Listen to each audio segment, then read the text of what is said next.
So here we are. Thank you for coming again. And last time I think we talked a lot about what you remembered before the war, and then we also talked about your experiences at Heart Mountain. A little what I can remember. Yeah. So I think now we're just coming to the end of it. Okay. And so I remember you said that you got married in 57. And can you tell me a little bit about the time before that? What were you doing before? I know you graduated high school in 56, right? Yeah. So I worked just for a little while. I worked for I think it was Pacific Pac Bell, the phone company in Pasadena. Oh, you did? Yeah. So I just worked. I was just like a data entry clerk kind of thing, typing. And that was part-time? No, it was full-time, but I didn't work there very long until I got married. And no, I did work somewhere else. I forgot. Yeah, before that I had a couple of small jobs. You did? While you were in high school? No, after I graduated from high school, because I didn't go to college. So it was up in Monrovia, Arcadia area, because we lived in El Monte. So you remember what kind of jobs you were doing? It was just clerical. Clerical work. And at that time, were you working out of necessity because you needed the money, or because you just freshly got out of high school? Yeah, well, since I wasn't going to school and I lived at home, so just go to work. Did you know that you didn't want to go to college, or? Yeah, I didn't. I wish I had taken it more seriously, but I didn't take the right classes, and I don't think I had good counseling that steered me that way. Yeah. So I just took classes, and then I didn't qualify to go to college. So I probably could have.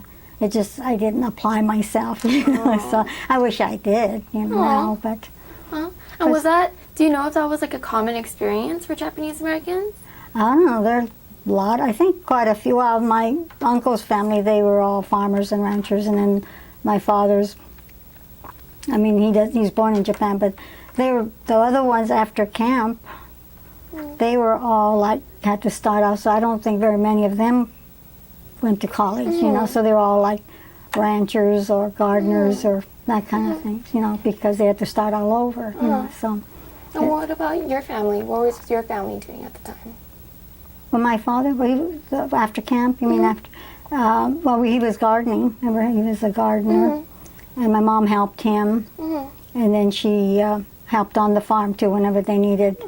My sister and myself, we all worked on my uncle's farm. And then I remember my mother brought home sewing, like piecework kind of sewing. I remember she had an old-fashioned sewing machine. It was like kind of, you have to almost like pump. Are they the green ones? Was it green? It was a single, black. It was black metal, like the really old-fashioned. And it had like an oil, like a section for oil? No, it wasn't even, it was like you pump with your foot, like pedal. It was like there was no motor or anything, no electric, no motor. It was, I remember it had a belt, like a big belt, and yeah, so she sewed like all of one kind of thing. I don't know where she went to pick it up, but it was like one time it would be all collars or all, then wherever they took it, they assembled something, but just I remember that, so.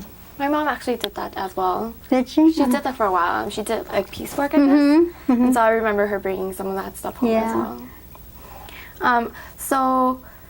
So your mom did some sewing, and is that where you kind of picked up sewing too? Probably. I used to help her too, and then being, kind of poor, that we always sewed our own clothes, or hand-me-down. Yeah, and then hand-me-downs. We hardly ever bought our clothes, Oh, really? Yeah, and then my dad being a gardener, and he had like all his customers were all like Caucasian people, and so they used to send clothes. If they had kids, they would send clothes. So we always wore secondhand clothes. Yeah. Then I had an older sister, so then I always got her hand-me-downs. So. That sounds very similar to me. So then when I got into like 7th or 8th grade, then I had sewing in school. So then I found out I liked sewing, and so started sewing. So did you sew your own clothes as well? Yeah. Really? Yeah. So did you design it and then? Well, no, we used patterns and stuff. I used to always then when I had 3 daughters, and so I always you see pictures of them, and they always make fun because there we are all dressed alike, and it was like stair step, and they were like, I would just get one pattern, just cut it down, so they would always be dressed alike, you know, so. Oh, that's so cute though. They must be a little embarrassed, but yeah, it looks cute for pictures. They make fun. They always show it on a slideshow and stuff, you know, so. And so you and your sister went to high school together, right? No, well, my older sister, yeah, because we were only like less than 2 years, but then we were 2 years apart in school because of our birthdays, you know. So and I was held back, remember? Yeah, so, I remember. Yeah, so she was 2 years older than me in school. So she was smart. She was straight A student and did everything. And were you guys close in high school? Because, you know, since you guys went to the same high school. No, we didn't like the same people. We didn't like the same boys. We just didn't. We were real different. Oh, I see. And you mentioned that you were in JV cheerleading? Yeah, just one or two seasons, yeah. And were the girls nice? Oh, yeah. We were like, that group of girls was really nice. And were there like more Japanese or more? No, I was the only one. Oh, you're the only Japanese? Yeah, because there was only like one Japanese family for the whole junior year, or the whole, you know, so there wasn't too many to pick from.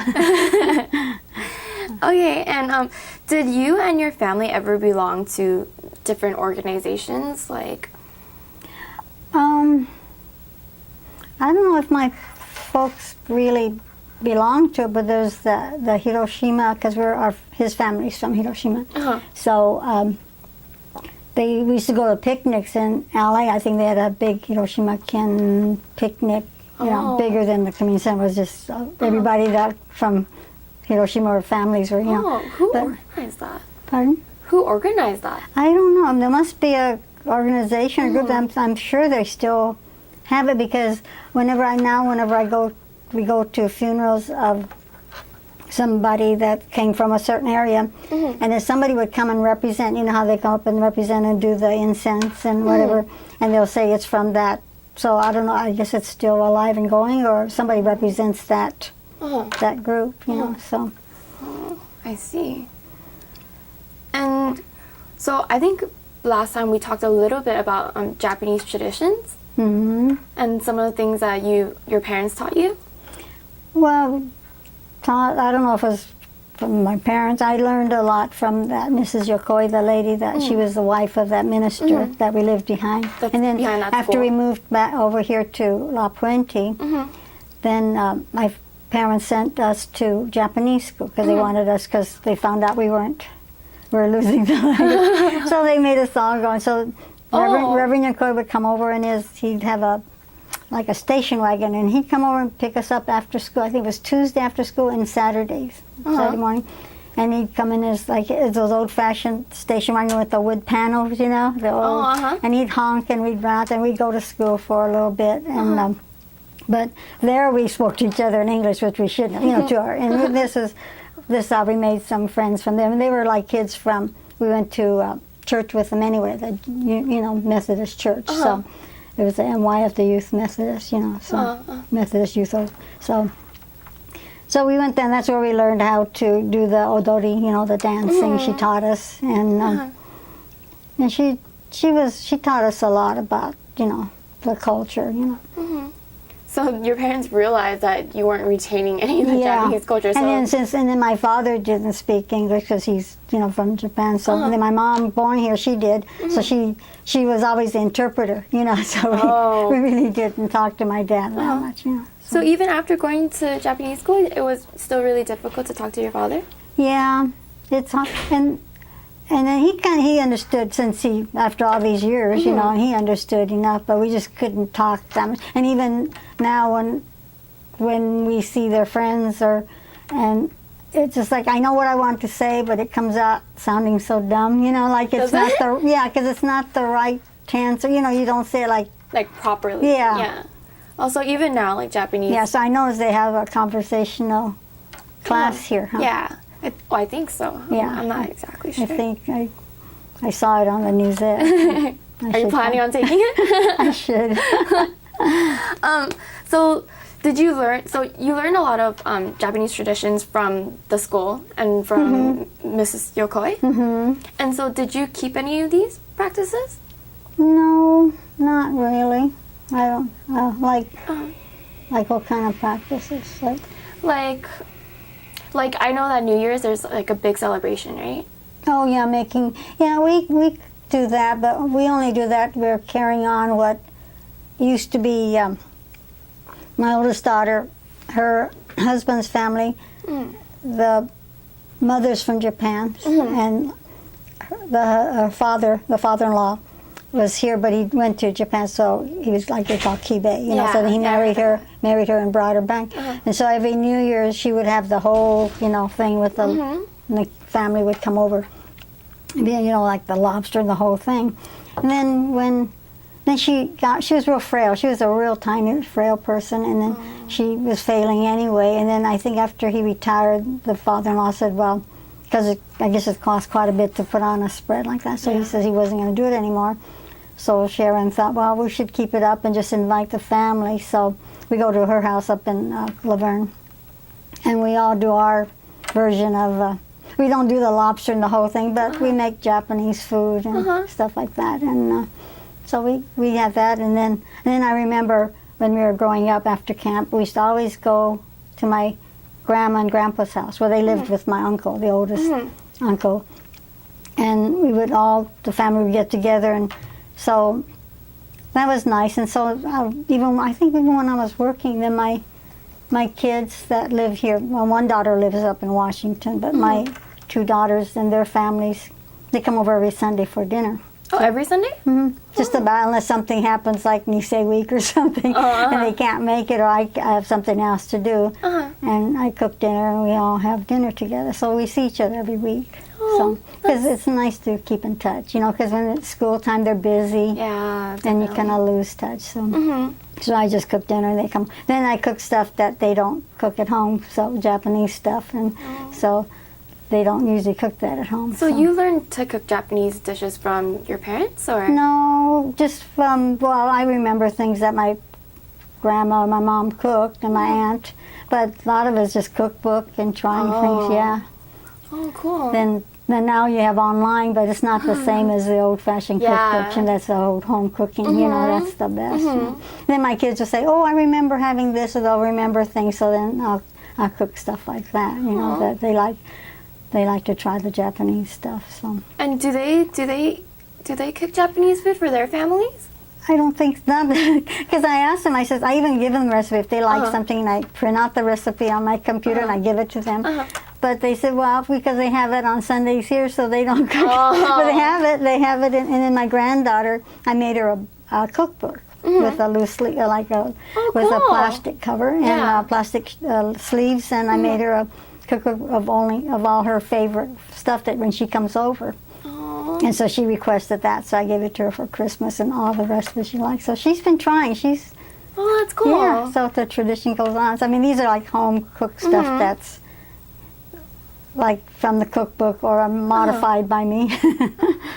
So that's really cool. That's what I was going to ask. I was going to ask if your children are keeping the traditions up as well. They tried, but Sandy, the middle one, I think her husband's not Japanese, and so they probably eat more varied foods. I don't think she cooks that much Japanese. I don't think it's because the boys don't like it, because when they come over, they eat teriyaki and stuff like that, and they like ohagi and inari sushi and stuff like that. But they love spam musubi, but that's not a Japanese thing. But I think she works, and so it's she just cooks quick stuff like pasta and stuff like that. So. I don't think a lot of people know that spam musubi isn't Japanese. Well, it's actually Hawaiian. I don't think a lot of people know that. Really? Yeah. Oh. I think it's like a common misconception. Where it comes from spam, I think it comes from Hawaii, right? I don't know if Japanese even eat spam. Do they eat it in Japan? I don't know. I don't think so. But I'm pretty sure spam musubi is Hawaiian, though. Yeah. So I don't think I asked you this last time, but you briefly mentioned that your second daughter isn't married to a Japanese person. And no, neither is the one that painted the third one either. But the oldest one is. Yes. And was that a problem? Problem? What? The non. Like, how did you feel when they told you, oh yeah, like I'm interested in someone who's not Japanese? That didn't matter. It just it. I shouldn't say this, but it depends on the person. I don't care what race they are, but it's the person, and we like Terry. I mean, he's the perfect father, husband, you know, whatever, son-in-law. But the one up in Washington, none of the family likes him. Oh, really? So, yeah, and That's your youngest daughter, right? Yeah. He's from, well, his family background is from, like, some Scandinavian, I think Norwegian or something. He talks about that, you know, like, and, but he's just not a very nice person. He doesn't treat her well, so we're not real happy. We don't want to encourage her, but we'd like her to just come down, because he took her and just moved up to Washington. So, and we think it's sort of like out of our influence, you know, like out of our touch. So, because our family's real close, and he thought that, you know, he doesn't have parents. You know, his parents passed away when he was young from alcoholism or something. The families and the sisters, they were all on drugs. I mean, just a different kind of a family than we're, you know. So you're not really proud of. It's a little, like, it's a sticky situation, I guess. Yeah, so. And what about your second daughter? What kind of person, what ethnicity is her husband? Pardon? What ethnicity is her husband? His name is Ross. I don't know what, he's got red hair and blue eyes. Red hair and blue eyes? Yeah. He's tall. I don't know, Ross, I don't know what family that comes from. I never did ask, but they have two sons, really tall sons, like really big, and the sons were great in like music and athletes, you know. So do you think because your parents didn't allow you to date outside of your race, that now that you had your own children, you allowed them to date whoever they wanted? Yeah, I think that was probably it, because you can't limit just because of their race. And like I said, the ones that they let me go with weren't exactly the kind I would let my girls go in a car with. So, you know, I mean they were okay, but it just wasn't somebody that you'd be proud that your daughter was dating or anything. But just because they were Japanese, it was okay, you know, in that case. But it's a person, though. I think it doesn't matter what nationality; it's just a person, you know. And so I know that your daughters don't do a lot of Japanese traditions, but do you think they'll continue to teach their children about some of these things, or make them go to Japanese school? I don't think so. I really don't think so. Well, they cook, like my granddaughter, she'll use my recipe and she'll cook, but and she seems interested, but the closest thing was she ran for Nisei, you know, she was Miss East San Gabriel Valley a couple years ago. So. Oh, cool. Yeah, 2012. Yeah, she was Miss East San Gabriel Valley. So. Oh, cool. I think I remember them talking about that. So she did a good job, but didn't make it. So. I mean, are you sad that they're not gonna teach their children Japanese traditions? I don't know. Does that bother you? No, not that much. No.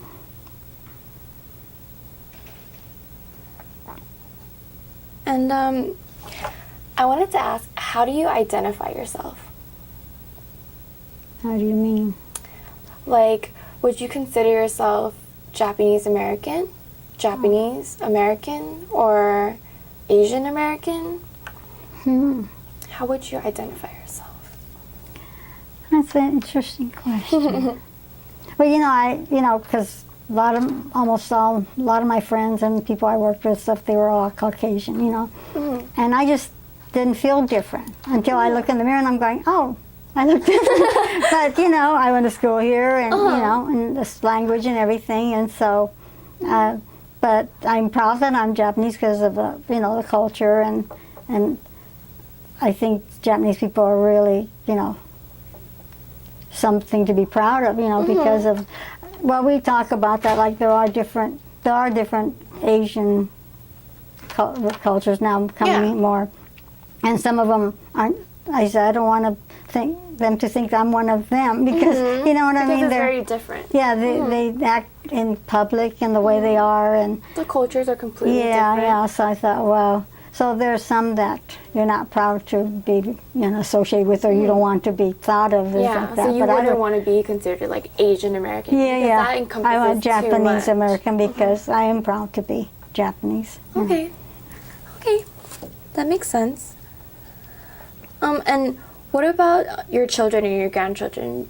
Would you hope that they would consider themselves Japanese American or just American or whatever? I don't know. I never asked my grandsons over here and Sandy's boys, but I remember once I was up in Washington, and I think one granddaughter said that she thought she was American.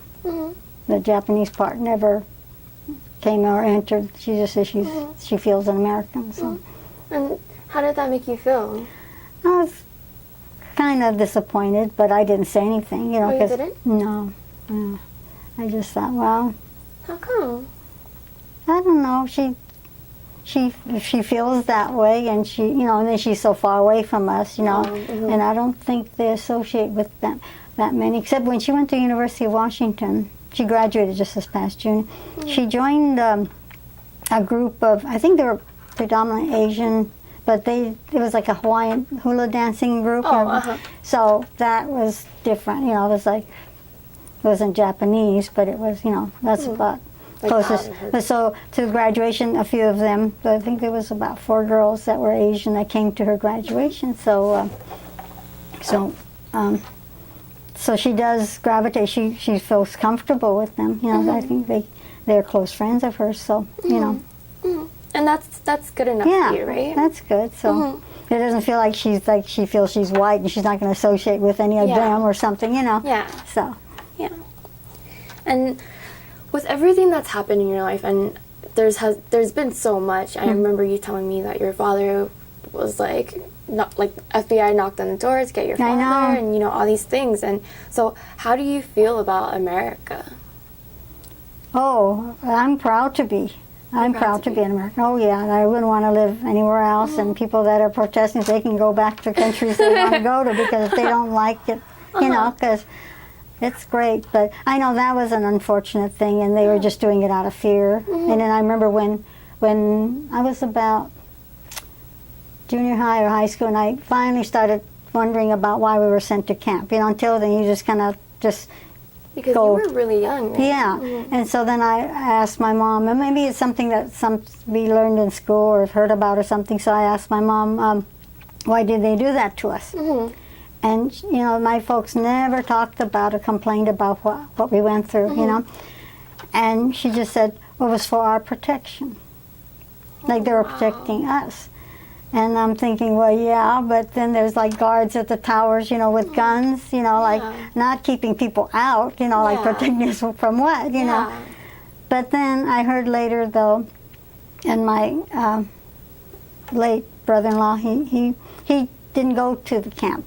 If you don't go to camp, you just move inland. I think they moved to Idaho or somewhere, and they worked or their potatoes, so they worked on ranches and stuff. But he says it was scary because people took matters in their own hand, and he was walking home from school, and these boys, car full of boys, were starting to chase him. They just said, there's one of them.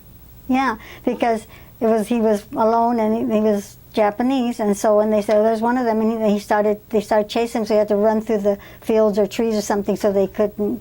Yeah, he thought he was going to be beaten up or killed because, and so it is scary. So I think, in a way, it was protecting us from people like that because there's going to be those kind everywhere, But isn't that scary, though? That's really scary, and that's a really sad story that would even happen. Yeah, he mentioned that to us, but, it was that's the only time he really, and I don't know why they didn't choose to go to camp. I guess you had a choice. I guess if you didn't go to camp, you had to move anyway. You just couldn't live where you were. And they were down in the San Pedro. They're a fishing family, where our families are all farming and ranching out here. But they were, and they chose to go inland to live there. But so that's such That's a really scary story because I can't imagine being a kid and fearing for your life and having to run away. And they're chasing you, and who knows what would have happened. Yeah. I know. He mentioned that, and he looked real scared when he was telling us that. I could imagine, you know. So, but it happens to black people. I mean, you know how you just don't, you hear about it and you see movies about it, and it really happens. You know, people take matters, and sometimes nothing's done. You know, he couldn't have reported it because you know. And at the time when you were in high school and you were finally asking your parents these questions, were you angry at the time? Not angry, just curious. I was just wondering, and I started remembering little things, you know, like about that guy, and just little things like that. And until then, you know, when you're young, you just don't think that deeply or that much about it, you know. So I just started remembering things, and then I thought, oh, how come they did that? Like, how can you do that? You just go, you know, just get in a train and go. And did you ask your parents that? No, she just said, well, because it was for our production, so she just let it drop, and they never talked about it. They never complained about it. They never, you know, they never badmouthed the United States government, or at least not verbally. At least we didn't hear them, you know. But I don't know. I would be resentful if I was them. Yeah, you know, I would be a little resentful as well. Because you lose your business and everything, and start from scratch with nothing. You know, literally nothing. They had to live. We lived in this shack, you know, and with no money. You have to, you know. But they never went on welfare. They never. Yeah, so you gotta be proud of that. Huh? Wow.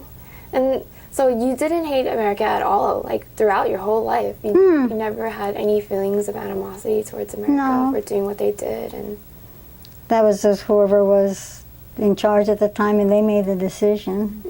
Then I think we got paid. I forget how old I was when we got paid for each person that was in camp. We got paid. Oh, I think it was like the redress movement, right? And were you in support of that? Because I heard there was like a debate about whether or not that was a good idea or not. Why, they didn't think we deserved it, or what? No, I think a lot of the older Issei's, they didn't want to talk about it, and they didn't want to address the situation.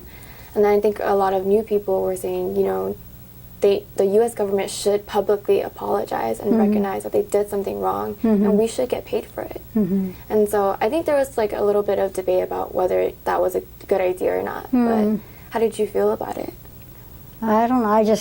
They just sent me a check, and I thought, okay, you know, I'll take it. But I felt I didn't deserve it because I was just a child, and I didn't. Oh, you know, felt like you didn't deserve it? Yeah, because my parents lost everything, you know, and of course we were living in hardship after, so we kind of did. But then I just could imagine how they would. But then I think by that time, I don't know if both of them had passed, or maybe my mom was already gone. But you know. It's like it came late, and my grandparents never got it because, you know, they went through all that, and you know, it came so late that they just picked up and carried on afterwards. So. And you weren't angry. You weren't angry that they didn't get, you know, a little. I don't know what happens to that money. I wonder if it goes to the family or not. I don't know. I never did go into that much, but. And I don't get angry that easy. So I guess I didn't. It just didn't occur to me to just think, oh well. You know, you mentioned that you didn't think you deserved it because you were such a little kid. But how do you think your life would have been different if you didn't have to go to camp? Yeah, we probably would have been a lot better off. We would have had, you know, and we lived in Arcadia, and I think about that every so often, and I kind of think, gee, you know. Childhood would have been a lot different. And we would have lived in a different place, and probably would have had more money, you know, and be comfortable, you know. So, but it can't hold grudges or anything. But you just kind of wonder what would have been like. So. And now it's definitely coming to the end of this, but I always want to leave off on kind of a brighter note because I know this whole experience has been like, you know, ups and downs. But I wanted to ask, what was the most important or meaningful experience in your life? Oh, the most? I don't know. I can't think of I can't even think of just one. Tell me multiple ones. I'm all ears, and I love listening to your stories. So. A birth of my children, of course. Yeah. I don't know if this is most meaningful, but my granddaughter, was, she used to throw a baton, and we went to Paris. We went to, France, it's like a world Olympics for baton tour. Oh. And she and her partner became the world champion for. Wow, she must have been really good. Well, she and her partner, it was just, that was just like when we saw that, and we see her practice, because I would take her to practice, and we watched them practice and the thing. And they